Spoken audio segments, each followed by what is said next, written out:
I'm not sick or struck dumb, or don't you know a kick when you see one can't quit. We're not done, we're gonna kick till the next one. Hello, fine people, and welcome to The Kick. This is a theme schemin' podcast on the Now Playing Network. I am your host, Chance Solom Pfeiffer. Today, we arrive at a key Vampires of America movie that asks, what if vampires were teen style icons? 1987's The Lost Boys gives us a vampiric corruption story that mixes post-hippie West Coast paranoia with a dash of the Goonies, Stand By Me, Peter Pan, and a director brave enough to later put nipples on the Batman suit.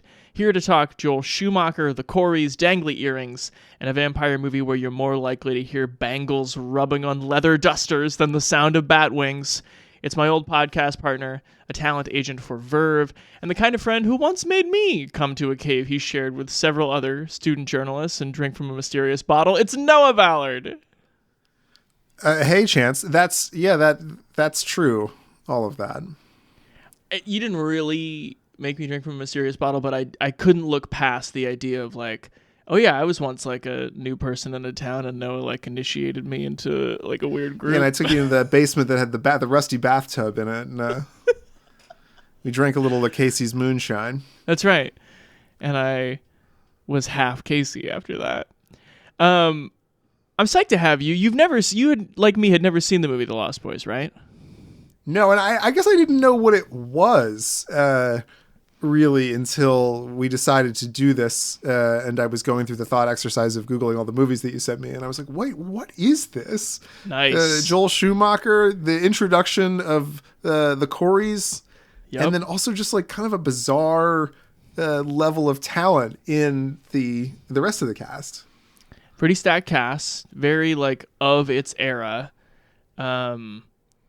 I think is sort of like looked upon now as like a cult movie, but I think if you look at it at the time, it was just like, no, this was just kind of a middling hit. I don't even know if you'd call it a hit. Like, it didn't make that much. I mean, it was pretty inexpensive to make, right. But it was not like near the top of its year or anything. That's true. It was like $8 million budget, 32. Yeah, it was just like a genre movie that was stacked that nobody saw. Right. Well, I don't know. Some people saw it. But it did not like, it was not a breakout like horror movie hit. No. Tiger Beat magazine subscribers saw this movie. Okay. Yeah. I am curious. You are so nice to be here, and it saves me work. Would you like to read the synopsis IMDb style? I haven't done this in months. I would absolutely love to do that, especially because you know how much I love saying, giving a modifier to a town. When a recently divorced mother and her 2 teenage boys move to a coastal town to stay with her father, it doesn't take long for the brothers to realize the area is a haven for something much more sinister than party-going surfers.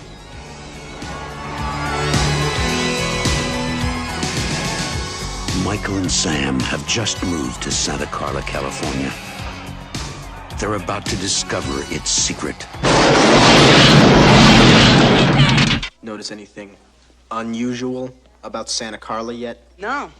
It's a pretty cool place. If you're a Martian. Or a vampire.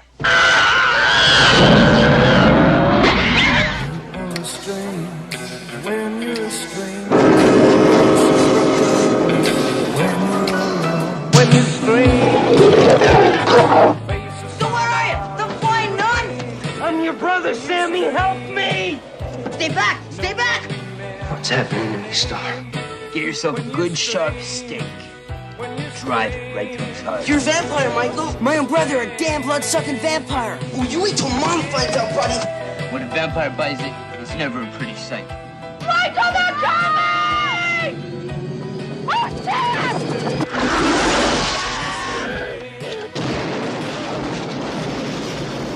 I don't think there is any surfing or surfers in the movie. Okay, so I was reading about this in the IMDb trivia about how there's this scene where they just absolutely obliterate those guys who were on the beach. Yes. as like the, their what do you call it? The initiation exercise. Yeah. Well, apparently there was a much longer plot line about them who were at one point called the surf Nazis. Oh. That were like the mortal enemies or immortal enemies, if you will, of the main vampire gang. Okay. That's interesting. And so their obliteration of them is like the climax of a much longer storyline. But they, I think, are surfers. So I think maybe that was, whoever wrote this particular IMDb synopsis has seen the Schumacher cut. It's I will say it is a breezy like 93 minutes. This movie, easy breezy, which is really nice. There's also like a different ending that was never shot, which was also cut just in favor of kind of like snap to do we are out of here.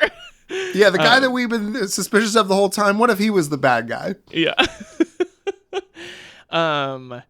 So the family that you described is Diane Wiest is the mom. I think she's fresh off her Oscar win for Hannah and Her Sisters.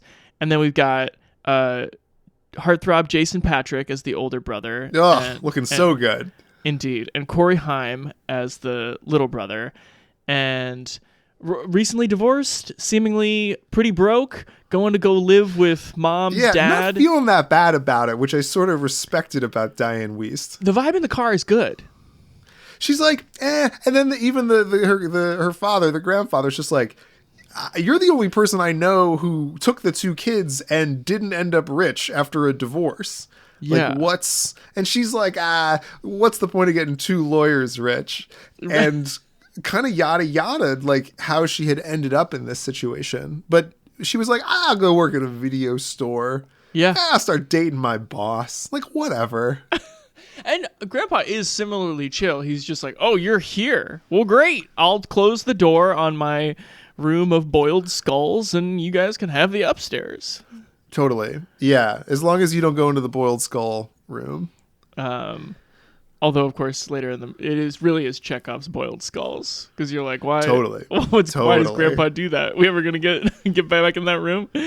Oh, my God. It's supposed to be Santa Cruz, but they give it the name Santa Carla. So it is a surf town, and also IMDb trivia fodder. You know, the whole murder capital of the world thing comes from like the spate of serial killers in the 70s. But the main source of killing that we have here now is a vampire gang led by Kiefer Sutherland.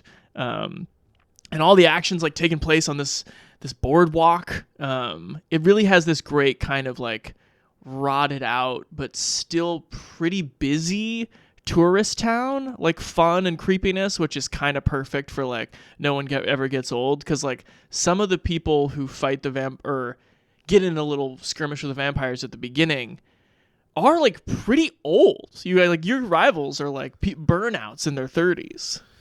Right, they're adults, and it's interesting just like how much of a I guess the movie gets into sort of the Peter Pan of it all, but it's like this Arrested Development place where no one's really a kid. Everyone's just sort of a full-grown adult, and I guess it's supposed to be summer because they sort of allude to, you kids, I'm not going to let you behave this way when school starts on X date. But it's the high season, in this like sort of dilapidated beach town that... It's kind of funny because the vampires hang out in what they describe as like this resort that crumbled during the San Francisco earthquake. Yeah. But it sort of feels like the whole town, like something horrible has happened to it. I mean, we learn later, or I guess we learn pretty quickly what it is. Yeah. But there is a vibe of like, oh, perhaps a demonic force is controlling the public works here. Yeah. So I want to start with this one, Noah. It's a little fill in the blank question for you. Please. The Lost Boys takes the vampire movie and all of its tropes, and what? What does it do to it? Well, it sort of feels in its way in the dark towards something between a John Hughes movie and something like the Goonies. Yeah. Something like a 4-quadrant film meets something that's trying to leave those kids alone kind of socially comment. Yes. Right, because you literally have Corey Feldman coming out of Goonies and Stand By Me the previous 2 years. You have a little bit of that 80s kids on bike thing. Yep. You have like parents trying their best, but like also like definitely losing track of the kids to make this all possible. Totally. Well, it's parents that are sort of comically self-involved in a way where the kids have their own lives. Right. And then I think one of the ways in which I can kind of take the movie seriously, and I think comes across in this like great montage at the beginning that plays over it's Echo and the Bunnymen covering The Doors' When You're Strange. But you just see all the people out on the boardwalk, and like the line between we're teenagers having fun, or like we're panhandling, or we just got back from surfing, or we're living on the street, or like the line between fun and total destitution is like nothing in this town. And it's sort of like I felt when we went to Miami Beach during spring break. Are you sure that wasn't like internal destitution? Did you feel that way about the people in Miami Beach? At one point we did, or I did, walk into like a sketchy motel, like tracking down some marijuana. Sure, that's true. And I really was not sure you would ever come back. And like, weren't some of the windows or something was sort of broken at you had to like shove the door to make it lock at our Airbnb. That is true. Okay, yeah, all right. That's a fair comp. Thank you.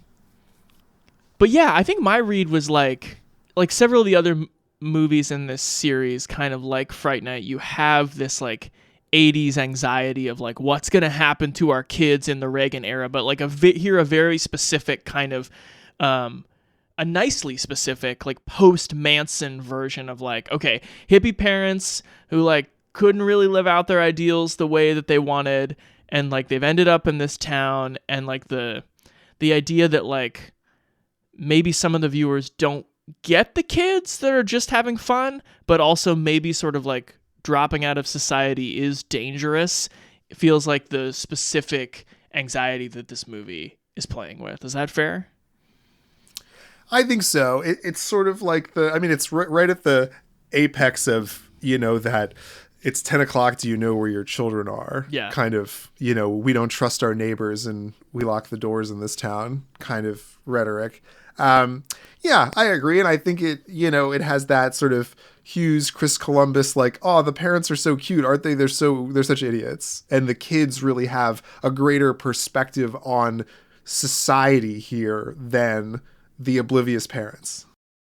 The gang itself, you kind of meet them in this very loud, but I think nicely placed symbol of they're just walking around the carousel, the endless symbol of spinning youth at the beginning, and they're basically in slow motion with their leather coats creaking in the breeze. What'd you make of the titular Lost Boys? I like them, and I think when you they're sexy, A, but B, when you realize their plight is that they're stuck as teenagers in this summer town, it's sort of like, it's sad. So you sort of feel bad for them. And the only thing they have to occupy their time is to kill people that annoy them and then try to make more of the gang. But like, they also have pretty strict entry requirements. Like, they have to be hot. Well, that was my first, one of my lead questions for you is like, the Lost Boys almost immediately are like, Michael, Jason Patrick, we want that guy. And why do you think hotness is why they want him? He fits in well with our bone structure? I think beyond the all the big social themes you were just speaking about, I think there's also very obviously don't go to California. It's full of pedophiles. It's full of gay pedophiles. And the Edward Herman character at the end, it's like, don't you want to become one of my boys? Like, it's a little, And so there's, but I guess it's like that's sort of adjacent to like where's the line between cult and, but presumably if these are all high school kids, these are all like 16-year-old boys that he's grooming. It's a little Mansonian though, right? Is like you're It this is. weird guy who like doesn't really get his hands dirty. You're not sure he's part of it, and then he kind of unleashes his like foaming at the mouth youth army onto people.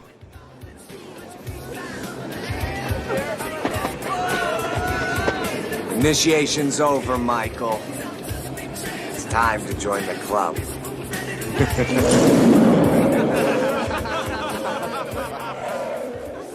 Let's talk about just how this movie kind of stylizes the whole vampire experience.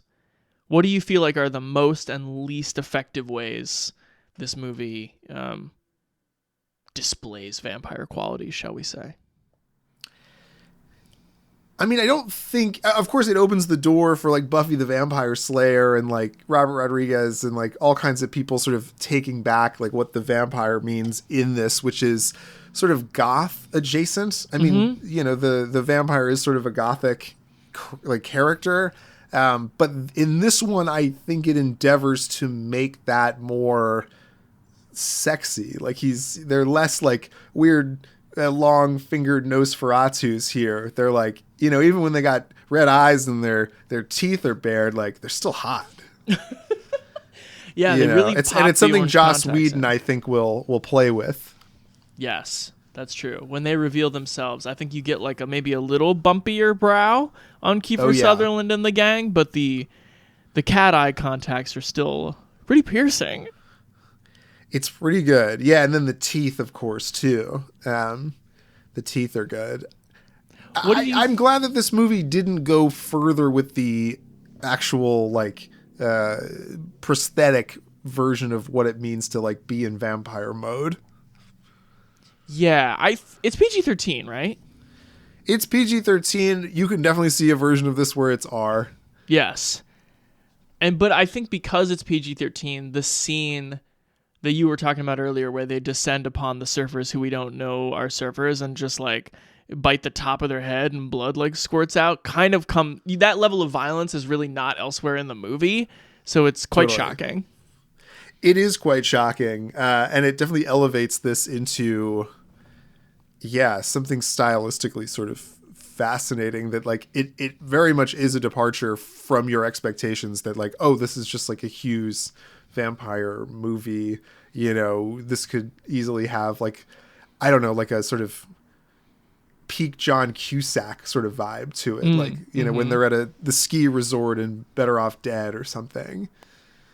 Can you imagine a vampire gang led by kind of pale, slouchy Cusack, though? There's a version I mean, they of that. never would have done that. And, you know, I don't know.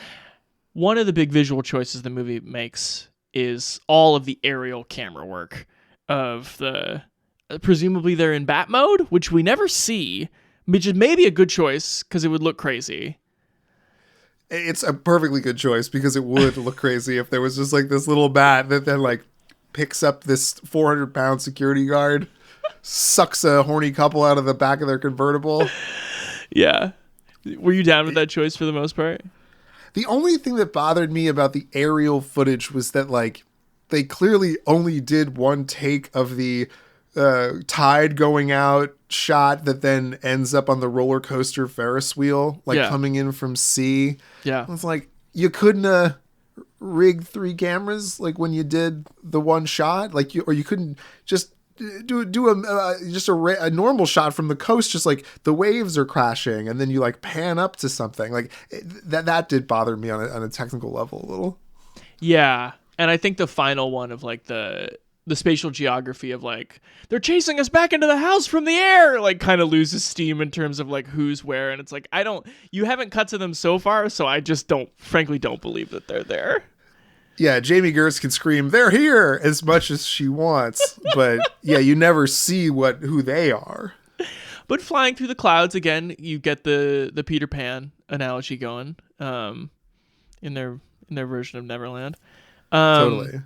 I do think, though, it's a smart choice to get Jamie Gertz in with these other greaser types because, like, she is from Less Than Zero Yes. and other things, like, is kind of that proper girl next door type. Mm-hmm. And I think that there's something about her plight. Who's the little boy? Her brother?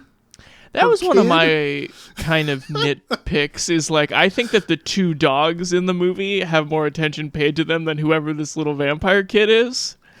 And this kid's like fully gone too. He's got the teeth. He's full not just vampire. He's not a half vampire, because this movie really doubles down on the what's like a full vampire and what's like a half vampire.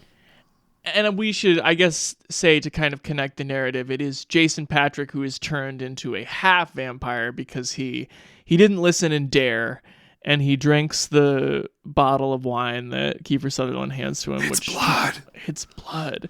But that'll, as this movie tells us, turn you into a half vampire. If you drink vampire blood, you then are a half vampire, apparently. Which is convenient for the arc of your little brother deciding whether he needs to kill you or save you with the help and or antagonism of his goofy comic Right. book store friend Corey Feldman.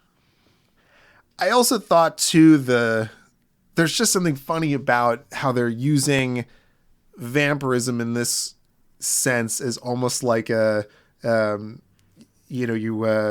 puberty kind of thing. When you like become this part of your teenage life, you like, oh, I slept till noon. It's not because I'm a normal goofy teenager. It's because I'm a vampire, And I'm always wearing my sunglasses now, not because I'm hungover from the experimenting I'm doing with alcohol. I'm a fucking vampire. Yeah, and it kind of, pun intended, I guess, drives a stake between the micro Nice. age difference between the brothers, right? Where they're like very together, they're kind of like chasing each other around in the beginning, which is, I have to say, kind of goofy because Jason Patric, I think, is 21 here, but he looks older. So when he's just kind of I thought he looked only a little old. Okay. But I think it's to your point though, like it then becomes the Goonies to solve this the narrative problem here of like, how do we get rid of the vampires? Well, only the innocence of a child will get us there. It's true. And so here's these 13-year-old Stranger Things kids who have been just like hanging out of the comic book shop, working out their hypotheses, and have like a trunk full of anti-vampire weaponry. Are you guys sniffing on newsprint or something? You think you really know what's happening around here, don't you? Well, I'll tell you something. You don't know shit, buddy. Yeah. You think we just work in a comic book store for our folks, huh? Actually, I thought it was a bakery. This is just our cover. We're dedicated to a higher purpose. We're fighters for truth, justice, and the American way. Right. Yeah, and that's Corey Feldman and Jameson Newlander as the brothers Edgar and Alan Frog. Yeah, and I think Newlander, I'm trying to figure out if I know Newlander from anything else. Would it surprise you to know that he appeared in one of the alternate endings for Lost Boys the Tribe, the sequel? With his brother, Corey Feldman. Yeah. But this movie, I think the kind of the Rosetta Stone for it is the idea that as soon as Jason Patric is a vampire, he has to wear his sunglasses for the rest of the movie, which I'm just like, this movie is trying to prioritize like a certain level of cool and fashion. It's trying to mint iconography in the moment. And Joel Schumacher, of course, comes to us through the costume design side of the industry. So I wanted to ask you, can we do a top 3 fashion statements from the Lost Boys? Oh, that's great. I like when, I know she's probably doing it for logistics over fashion, but I like when she's wearing those 2 sun hats when they're moving in. The mom, Diane Waste? Yeah. Diane Weist stacked on two sun hats stacked on top of her head for a good part of that sequence. Honestly, I love what this says about kind of where we're at in life, where there's like all these kids like trying to pull off cool shit with their earrings and their coats, and we're sort of like, so if you were going to go to the beach, is it okay to wear 2 sun hats just to stay real safe? Yeah. No, but I really liked Jason Patric's dangly earring. I wanted to talk about dangly earrings because I watched this, and whether you think I should get 3 or 4. I think one will do it. It's the George Michael Faith cover that I think was the first dangly earring I ever saw. Am I imagining that, or does he have one of those going on? No, and it's coming back too, I think, in like Gen Z. Yes! I watched this movie on a plane, and we were taking the bus from the parking lot, and we were on a bus with like the University of Oregon field hockey team, and we had dangly earrings all over on these like 19-year-old dudes. There's male field hockey? I guess. Interesting. Do we just call that lacrosse? There's that great joke from Frasier where he's just like, it said F hockey. I thought it was freshman hockey. Yeah, I think they're making a comeback. Which That's seems great. Yeah, dangerous. I've seen them in some social settings downtown Manhattan. All the young kids. Not all the young kids, but there's like definitely more of them when we were young whippersnappers. Yeah, we went from seeing no dangly earrings our entire lives except for 80s album covers to now some in public. Yeah. Um, What's up with sorry, you were on a roll. Please, no, I was not. What's up with what? What's up with beach saxophone hero? Yeah, we must talk. So I think this is funny. It's inelegant, of course, but if you just like want to know like what is remembered in some ways about a movie, you can just start messing with like YouTube autocomplete, and it was the first 2 things were Lost Boys soundtrack, Lost Boys saxophone guy, are the are the things that are searched for. So did you read up on that guy at all, Noah? No, I quickly I looked him up briefly, and then I was like, because I thought it was like a famous 80s musician or something that they had gotten to just like do this bit part, as some movies are wont to do, but it's just some guy. I don't know if Tim Capello, inventor of the saxophone subgenre Tim Capella, would agree with that. He's just some guy. I'm sure he wouldn't. But he's excellent in this. He really he still believes. He still believes, and his like song may be upbeat, but the aesthetic of him, it's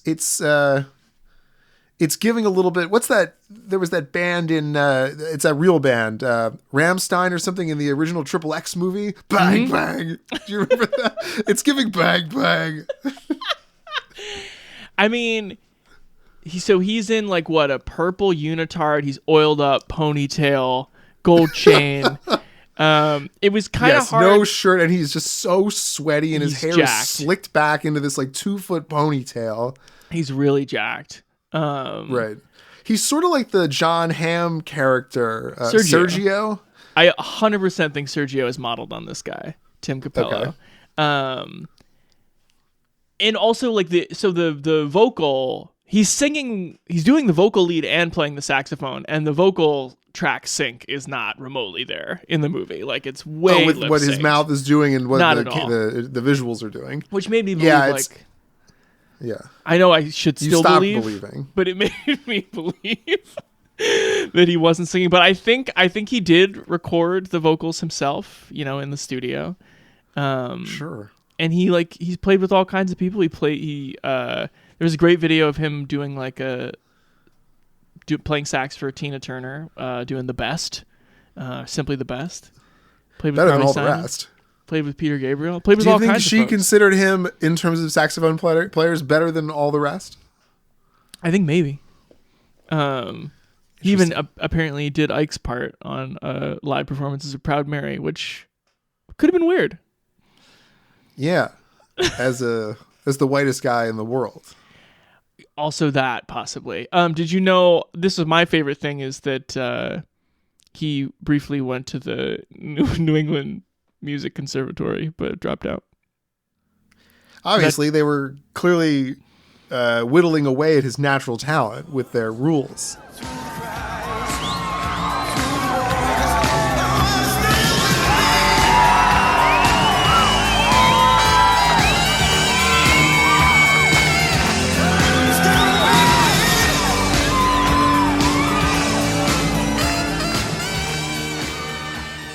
part of his story or his mythology that he shares with the world is that he like quit heroin cold turkey and just started like powerlifting, and that's how we got what we got. I like someone who's just takes a hard right turn in life and just like never fucking looks back.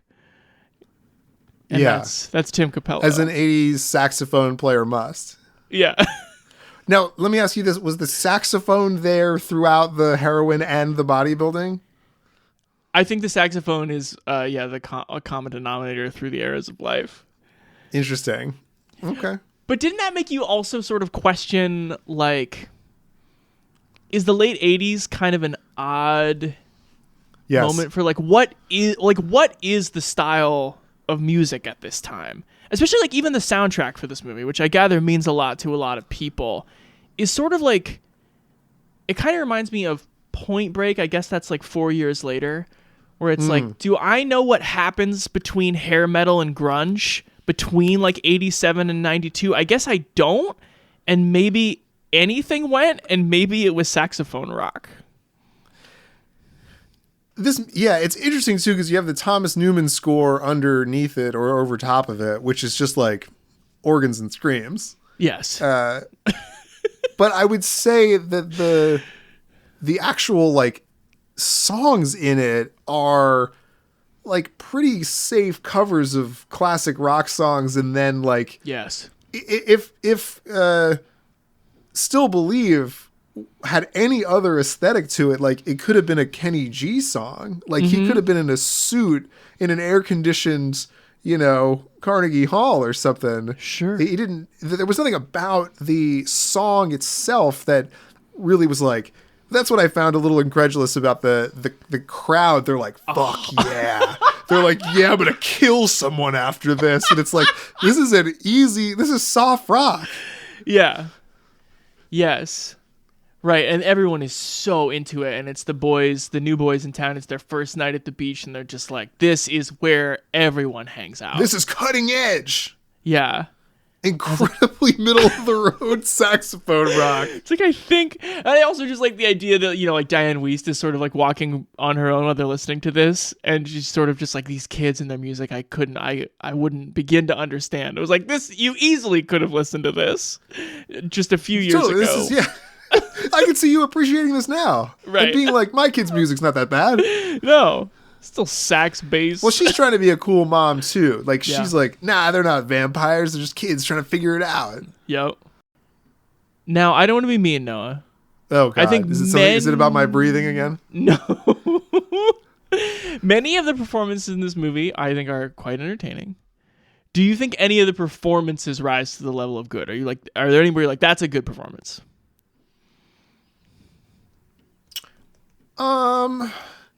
I think the Kiefer Sutherland is pretty good. I think the Edward Herrmann, like, I'm just a goofy video store owner, is like, there is some gravitas to when he ultimately pivots, but like, you can see it from 1,000 miles away. So far away. But I would say everyone else in it is just like, they're acting, and this is so fucking true with like St. Elmo's Fire as well, where it's just like, instead of like reading the line in a logical or believable way, what if you just like sort of emote at the camera? Yes. Like it's nowhere is more obvious than like the scene with Jamie Gertz, and she's like, I'm going to put my face near your face, Jason Patrick, so that you stare, and then my face is going to make eye contact with your face, and then your face is not going to know what to do with its face. Which, you bring up St. Elmo's Fire because it's another Joel Schumacher movie. Correct. Like, this is kind of what he does. Like, for someone who also, he had like a super interesting background, Joel Schumacher, because like did costume design, did production design, did write the script for Sparkle is like kind of how he gets into the industry. He also like wrote the screenplays for like Car Wash and the Wit. He writes scripts for a musical, like music movies. Right. So like I think he's someone just who a like 40-year audition for that job doing Phantom of the Opera, which turned out great. Awful movie. What is the song I really like from that? Although this is not Joel's fault. This is Andrew Lloyd Webber's fault. Music of the Night? Insolent boy, slave of fashion, basking in my triumph. That's great. And really, congratulations to you for really going and committing to that. Schumacher is like...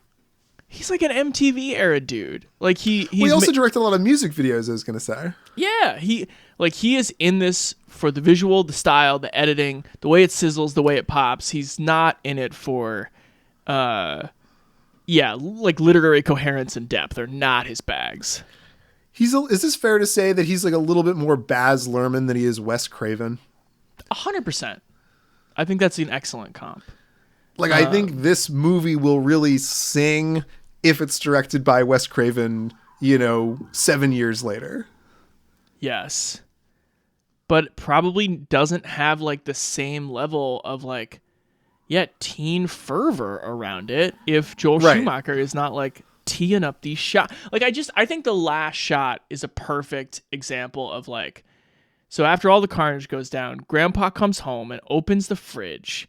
And is like, I would say that's a problem with Santa Carla, these damn vampires. And he closes the fridge, and the light from the fridge goes out on Michael, Mom, and little brother Corey Haim's character. Can't remember his name. And they're just like in shadow again. And it's a super cool shot. It's like a very like tie a bow on it ending. But it's like tie a bow on what? Like, what's the significance of Grandpa knowing about the vampires? Why the fridge at all? Like, it just looked cool and it hit the beat, and that's like what Joel's into. Totally, yeah. And the little boy's name is Sam. I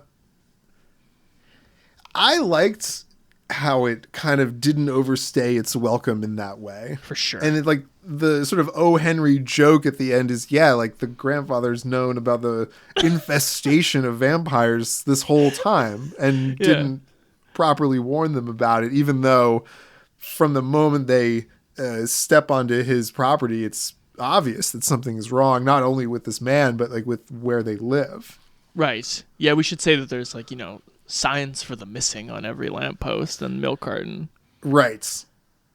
Yes. But yeah, even as I kind of complain when I read about like the other ending, which is like, oh, you go back to the cave and like some of the Kiefer gang is still alive and there's like maybe an immortal painting of the Edward Herman character. Like this thing that's just like, let's create some mythology around this. It's just like, no, close the fridge and get me out of here. Totally. Yeah, you don't need none of that. Yeah. Noah, can I put you through the vampire questionnaire that we're doing for every movie in this series? Oh my God, please. All right, here we go. What is the most upsetting thing about these particular vampires? I think the most upsetting thing is if I were a vampire and someone were to run me through with a stake, I wouldn't want to release 100 gallons of brown ooze. I just think that's like not a very dignified way to go. And even the guy in the bathtub, and then suddenly his like gross innards are bulbousing their way through all the plumbing in the house. Yeah. Yuck. Too bulbous. Yuck. That was the most unsettling. Wait, where do they get holy water? You remember? They like take their canteen into that church while there's that christening happening or wedding or something. I forgot. That's right. Very good. The vampires in this film, are they metaphors or more pure monster? I think in this case, without the mythology, they are more metaphor. And for me, it's like a lot of competing late 80s, early 90s fear about what our children are becoming and that they're all going to join sex cults. Mm-hmm. There you go. In terms of classic vampire lore references, too many, too few, or the right amount in The Lost Boys? I would say there's very little, like, I guess there's a little bit with the Kiefer Sutherland reaches out and like his hand touches the sunlight and it lights on fire or whatever. There's a little bit of that. But back to my point about like the full and half vampires, it's like a little yada yada of like who's actually a vampire and like, oh, you're just mildly irritated as if you had a hangover to the sun if you're only a half vampire. But if you're a full vampire, your skin bursts into flame. It's funny that we assume that all of the how to spot, how to know how to kill a vampire is in the horror comic that Edgar and Allan give to Sam, but we like never know what's in that scene comic. where they're like reading the book and they're like going over you have to invite them in. Like that becomes a kind of big plot point that they invite Edward Herrmann in. Yeah. But there should have been like a quick snippet of them in the comic book store right before that scene being like, we have to invite them in. So let's see if the tell should be come in without inviting him. Yeah.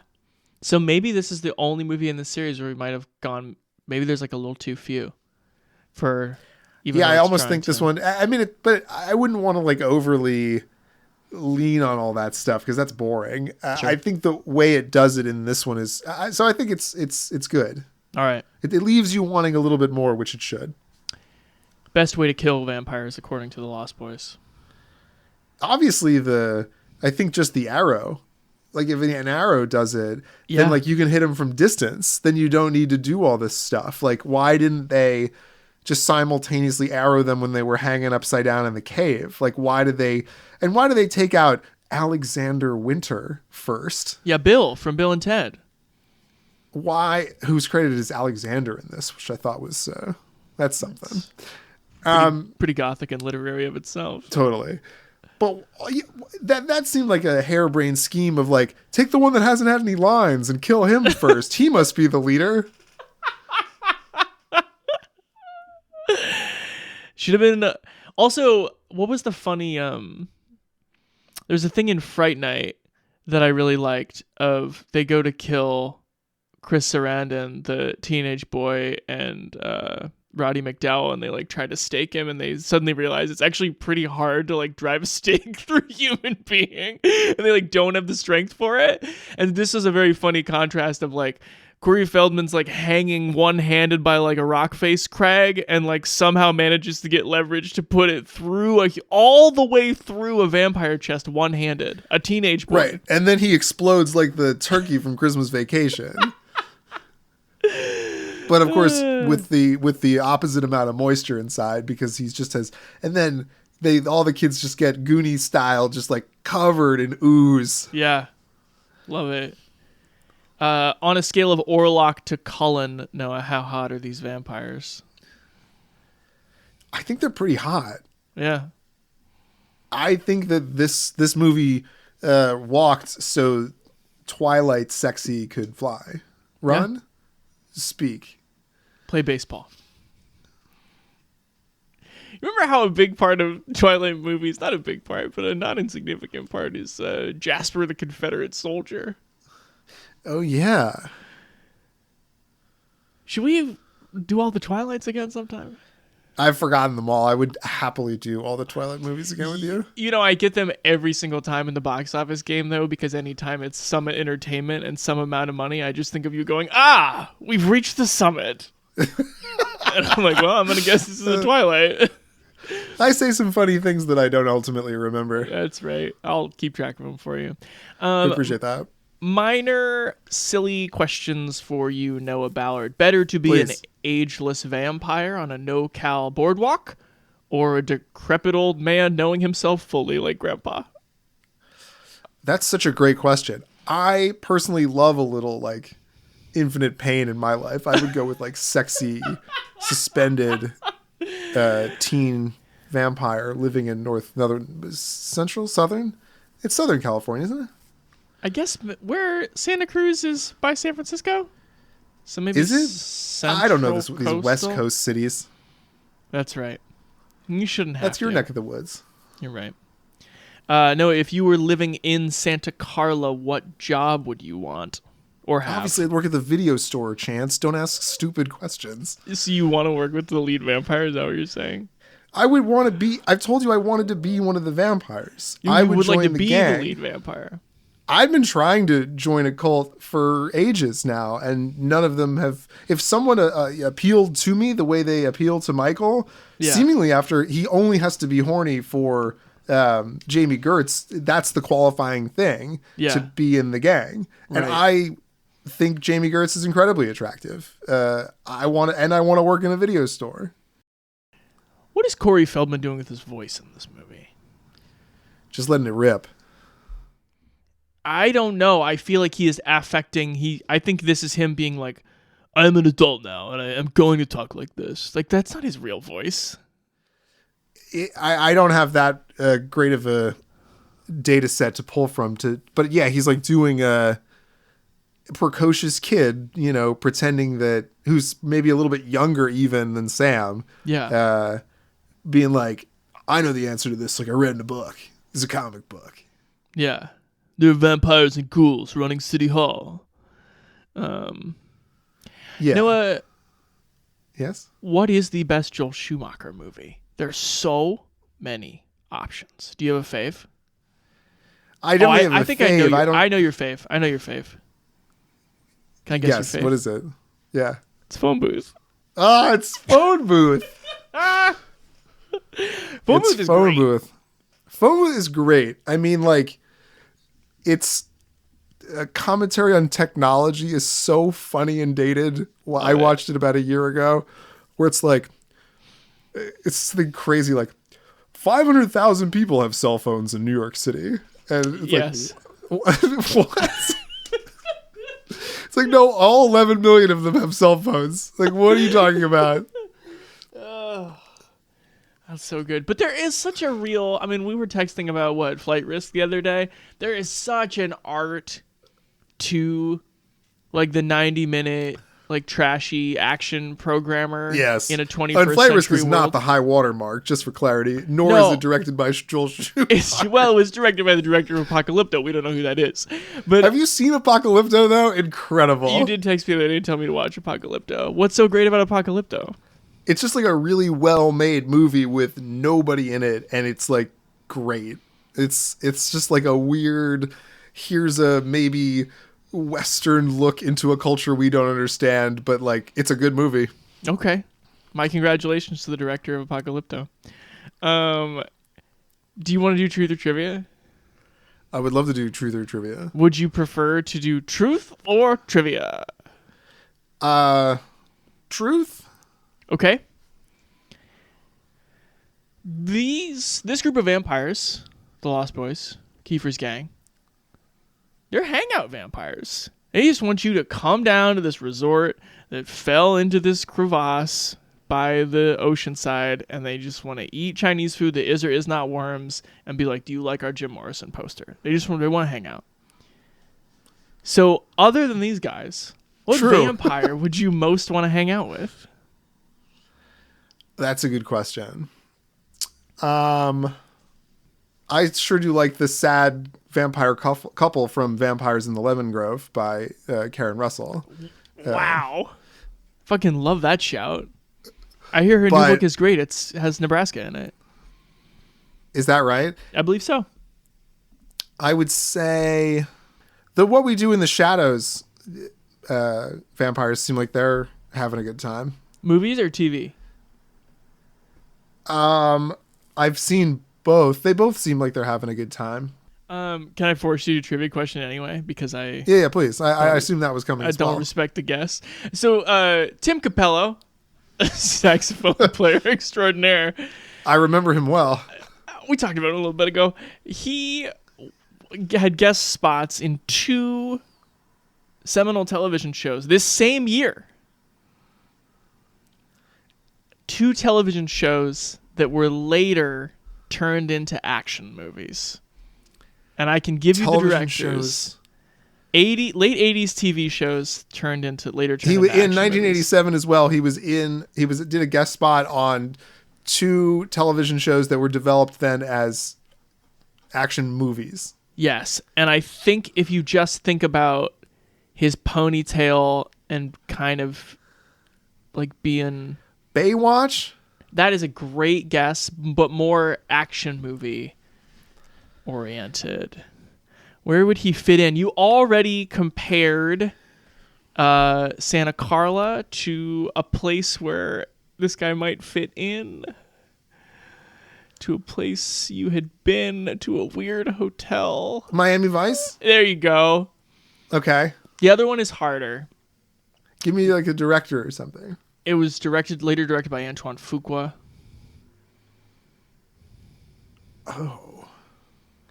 And has since been rebooted as a television show. The Equalizer? There it is. Very good. I guess I didn't realize that The Equalizer was based on a TV show initially. It was. And I sort of thought it was from earlier, but I guess the 80s was its heyday. What's old is new again. Who starred in The Equalizer TV show? And don't say, are there really 5 seasons of the Queen Latifah version? Yeah, I think they're on the bubble right now about whether they're getting renewed for a 6th. Time really gets away. It was initially on from 85 to 89. Wow. And it starred a man named Edward Woodward. Edward Woodward? Which is just too many words, I think. It's one Edward too many Woodward. words. Edward Woodward. As Robert That's McCall. too many words. That's good. He was a British actor. And what else was he in? He's in Hot Fuzz.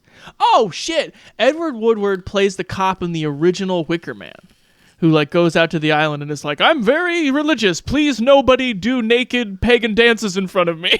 And then they burn him alive after doing a bunch of naked dances. Perfect. That's cool. Good for Edward Woodward. Great name. That's all I got, Noah Ballard. Oh, wait, are you excited for Sinners? That's the capstone of this series. Yes. You jazzed? Kugler, original work? Kugler? Yeah. High batting average. He's batting like he's got one of those torpedo bats. Love the torpedo bats. I think it looks good. I think it looks like a middle budget genre movie by a great filmmaker and a good cast. I think it looks like a middle budget genre movie. You're speaking only facts. It really does. It looks like something that cost $50 to $75 million. Yeah. I think it might be between 90 minutes and 2.5 hours. If I had to guess, possibly it'll be projected in a public space of some kind.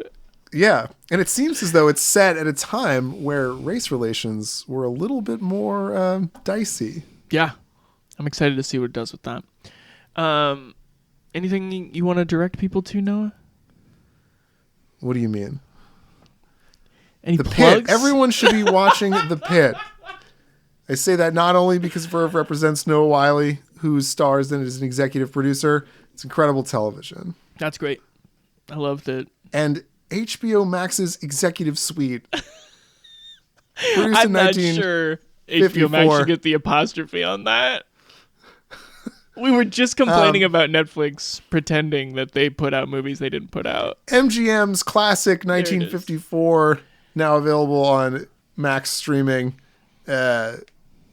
Executive Suite, the presage to Succession, Margin Call, boardroom drama. So fun. Such high stakes. Great cast. William Holden, Shelley Winter, Barbara Stanwyck, Friedrich March. Barbara Stanwyck. I really love our friendship because there's just not that many people who would be like, Chance, you got to watch this movie from 1955, but you knew I'd be down. 54, and I knew you would be. Okay, there it is. It was great to talk to you as always, buddy. It's my pleasure.